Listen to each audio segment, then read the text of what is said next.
My name's Chris Croker. I'm Managing Director of Impact Investment Partners.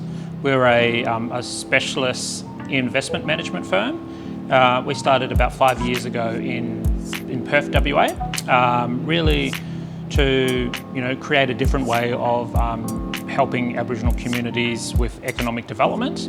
And nowadays we manage the Indigenous Infrastructure Investment Fund. I'm born and raised in the Northern Territory. My family are Luritja from the Central Desert. So we're out west of Alice Springs. My mum was literally born in the desert, so she grew up in pretty a special way of life. So Aboriginal engagement, economic development has basically been something that I've been involved with forever. There's some really good work going on with the different state governments, federal governments, corporations, individuals. Really thinking about the future of Australia and future of Aboriginal issues.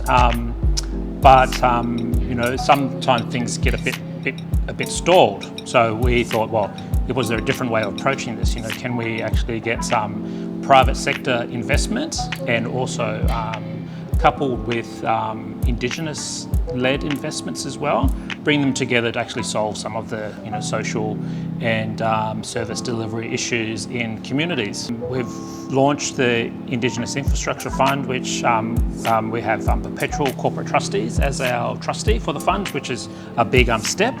And also we've managed to secure a decent level of capital investment into the fund as well. There's a little known fact that all Aboriginal people, Torres Strait Islanders from Northern Queensland as well, there's still a lot of systematic barriers, whether it's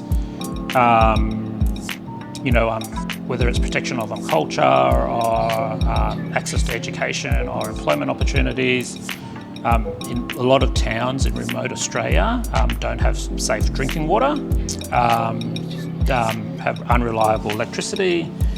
The public housing, social housing is not the greatest. Not all of them have schools. So there's a whole lot of structural issues still in place, and that's not even considering the legal and political issues that we have as well.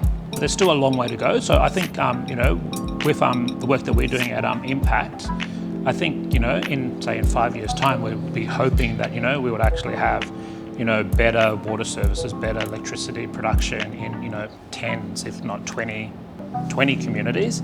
One of our other big focus is also on social infrastructure, so that includes public housing, could include schools and also medical centres. So we're working with a number of Aboriginal medical services at the moment to basically build better and more efficient health services. Which really provide that really frontline grassroots better health, better living standards. So to also have many of those being built and being run in partnership with Aboriginal communities. So hopefully we're heading in the right direction, and we can pull it together and really continue that really strong working relationship with different Aboriginal and Torres Strait Islander communities.